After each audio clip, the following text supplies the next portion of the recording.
Vídeo sobre fatos impressionantes de santos da Igreja Católica aqui pro canal, um assunto que eu gosto muito, abordo bastante também, né? E resolvi trazer aqui pro canal, então se você se interessa por esse assunto, eu peço que você curta esse vídeo, compartilhe, deixe o seu like, hype o vídeo se puder, porque isso me ajuda bastante também. Me siga nas redes sociais, né? Se você quiser apoiar o nosso canal, tem o Pix na descrição desse vídeo. E vamos falar um pouco sobre três santos da Igreja Católica que eu gosto muito das histórias. Então eu resolvi falar um pouco do que é, na visão da Igreja Católica, se tornar um santo.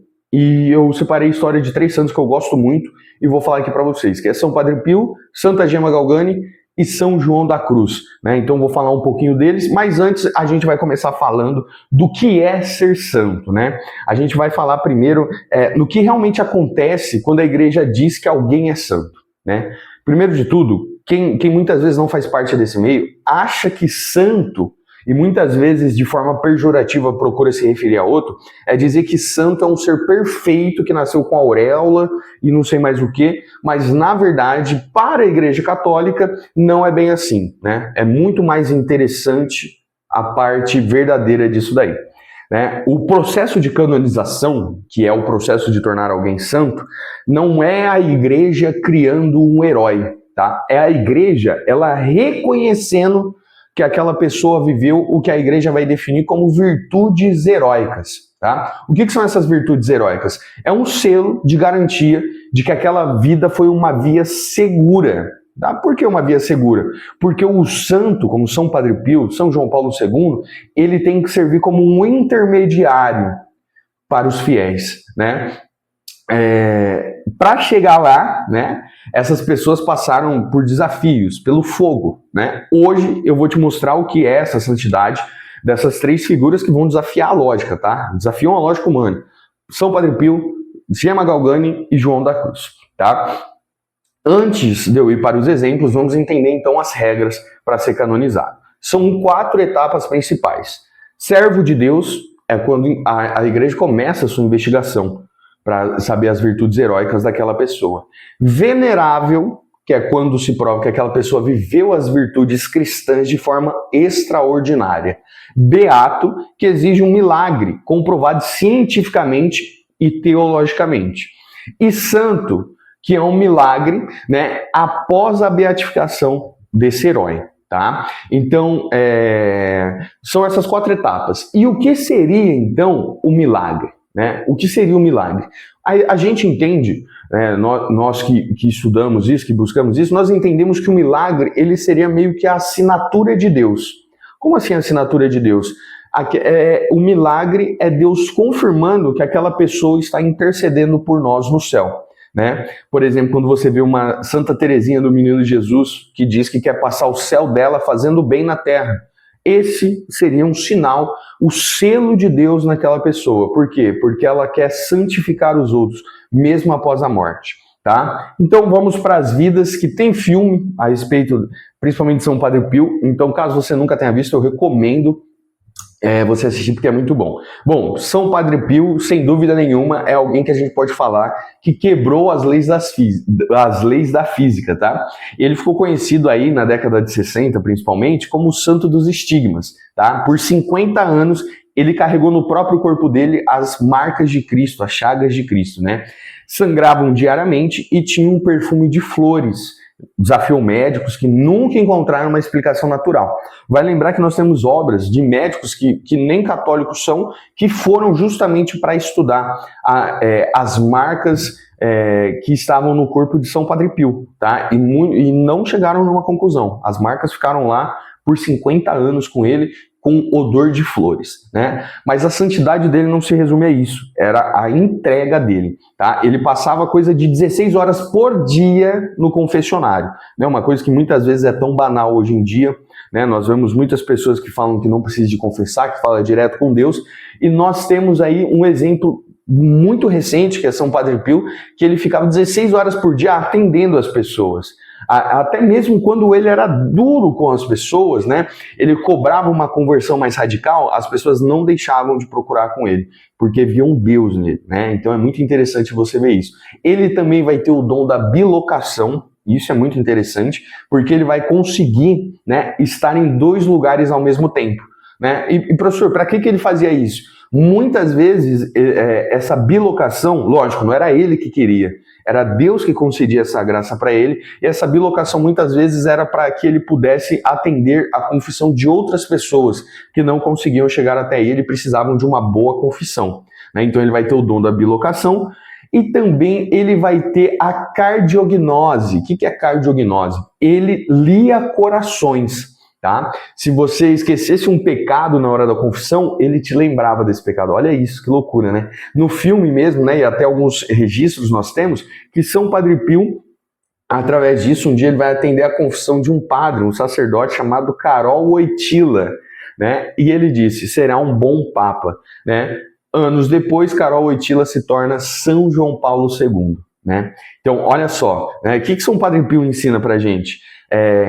Primeiro, quando você estuda a vida dele, quando você lê sobre São Padre Pio, você vê que o sofrimento, ele aceita, quando você aceita o sofrimento por amor, ele acaba virando motivo de redenção, motivo de salvação. Né? São Padre Pio vai dizer que a oração é a melhor arma que temos e é a chave que abre o coração de Deus.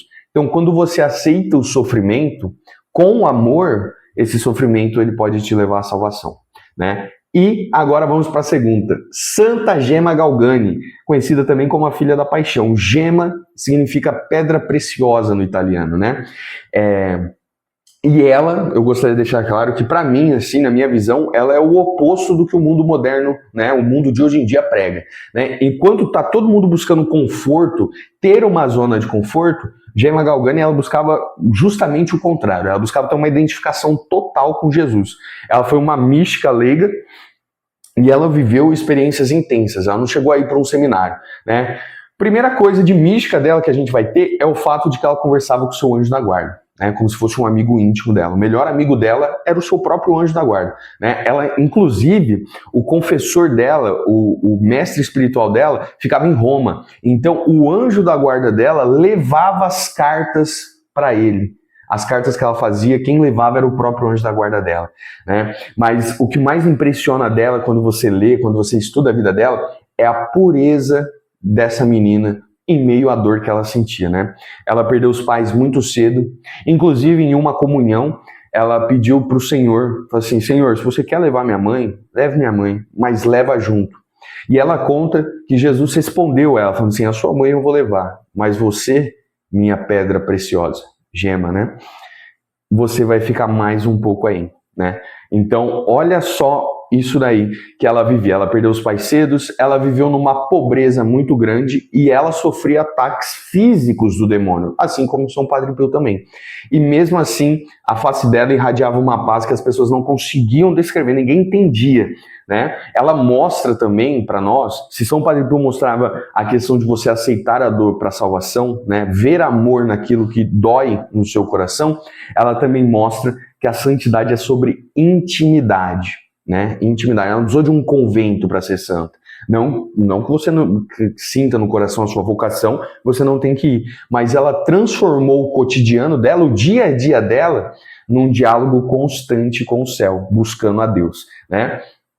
E agora o último e um dos meus favoritos também, esses três é um dos que eu mais gosto, que é, né, se São Padre Pio é um fenômeno e Gema é a intimidade, nós temos São João da Cruz, que é a profundidade intelectual e espiritual da igreja. Tá? Ele vai ficar muito conhecido pela obra dele, A Noite Escura da Alma, né? Onde ele vai falar a respeito do deserto espiritual que muitas vezes o cristão vive. Né? Ele foi preso pelos próprios irmãos da ordem dele, tá? Ele ficou trancado num cárcere minúsculo, ele foi chicoteado pelos irmãos da obra e humilhado. O que ele fez? Ele escrevia poesias musicais que são consideradas assim, e se você ler, parecem as poesias mais belas da história da humanidade, todas dedicadas a Deus, né? Tem uma parte, inclusive, de um verso dele, entre aspas, que ele fala, o amor não cansa e nem se cansa. Quando você tem o amor que é Cristo, não existe cansaço. Ele ensina que para você chegar ao tudo, que é Deus, você precisa estar disposto a passar pelo nada. Né, que é o desapego das coisas criadas. Né? E a gente sabe o quão difícil muitas vezes é a gente desapegar daquelas coisas que para nós são valiosas, mas muitas vezes para Deus não. Né? Ele dizia, né, entre aspas também, que o entardecer da vida seremos julgados pelo amor. Né? Para São João da Cruz, ser santo não é sentir arrepios espirituais ou coisa do tipo. É decidir amar a Deus, mesmo quando você não sente nada. Mesmo no silêncio mais absoluto, e você decide continuar amando a Deus. Tá? O que esses três que eu falei aqui para você no vídeo de hoje têm em comum? Nenhum deles buscou fama, poder, zona de conforto. Padre Pio buscou a misericórdia. Santa Gema Galgani, ela buscou o amor. E São João da Cruz buscou a verdade, amar a Cristo, independente de sentimentos, de sentir ou não, de Deus falar com você ou não. Né? Tornar santo não é ser um Superman da vida, ser um super-homem, uma super Mulher Maravilha. É ser um ser humano realizado, plenamente realizado. A igreja, ela nos dá esses exemplos para dizer o seguinte: se eles conseguiram, com todas as fraquezas, dores que tiveram, você também pode. A pergunta não é se você é capaz, mas a questão é se você está disposto. Capacidade Deus sempre deu para nos tornarmos santos. A questão é se nós estamos dispostos a isso. Beleza? Se você gostou desse conteúdo de história, compartilhe esse vídeo, tá? A santidade é o maior segredo da felicidade. E comenta aí se você quer ver mais um assunto aqui. Tchau!